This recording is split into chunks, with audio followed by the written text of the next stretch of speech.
Nous, acteurs du monde de l'enfance, rassemblés au sein du collectif CEPE, Construire ensemble la politique de l'enfance, constatons depuis de nombreuses années l'absence d'une politique nationale globale et cohérente pour la petite enfance, l'enfance et la jeunesse.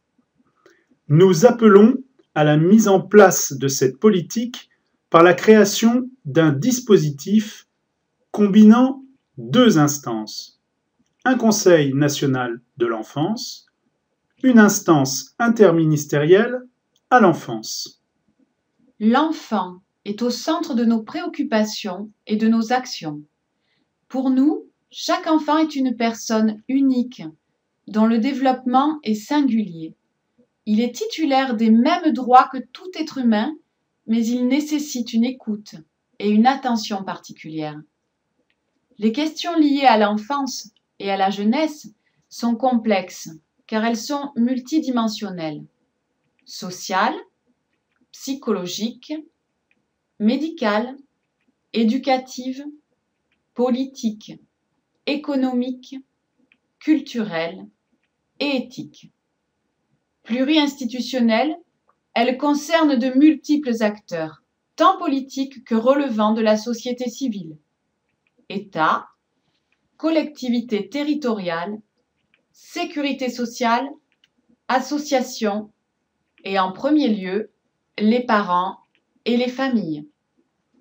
L'action politique se doit d'être ambitieuse sur ce sujet qui concerne l'avenir de notre société. Les enfants d'aujourd'hui sont des adultes de demain. C'était tout le sens d'une des priorités affirmées par le candidat François Hollande. Je veux remettre l'éducation et la jeunesse au cœur de l'action publique. Cependant, les mesures et l'organisation mises en place par le gouvernement ne sont pas à la hauteur des enjeux. En particulier, elles ne remédient pas à l'éclatement et au cloisonnement des politiques. Il manque une instance politique nationale forte qui fixe le cap pour une prise en compte globale de l'enfant dès le plus jeune âge jusqu'à l'âge adulte. Et pourtant, partout des actions se développent et démontrent une pertinence qui ne demande qu'à être transmise par une meilleure coordination au niveau national. Ces initiatives font la preuve qu'une autre logique est possible, que d'autres conceptions de l'enfant, humanisantes et éthiques, se pratiquent. Une approche de l'éducation au sens large et une prévention prévenante et non stigmatisante pourrait devenir la matrice d'une politique renouvelée de l'enfance. Nous, signataires du présent appel, demandons solennellement la mise en place d'une véritable politique de l'enfance et de la jeunesse, porteuse d'une vision globale de l'enfant, tout en permettant une prise en compte des spécificités inhérentes à chaque âge et à la variété des situations que les enfants rencontrent.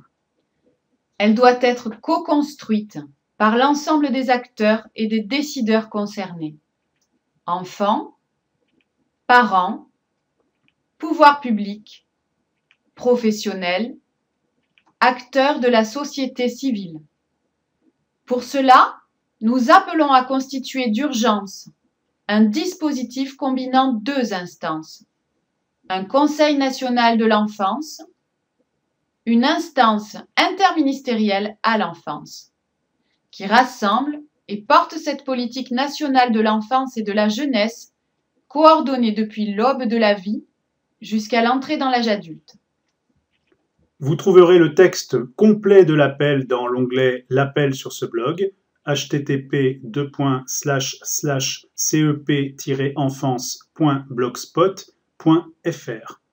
Construisons ensemble la politique de l'enfance.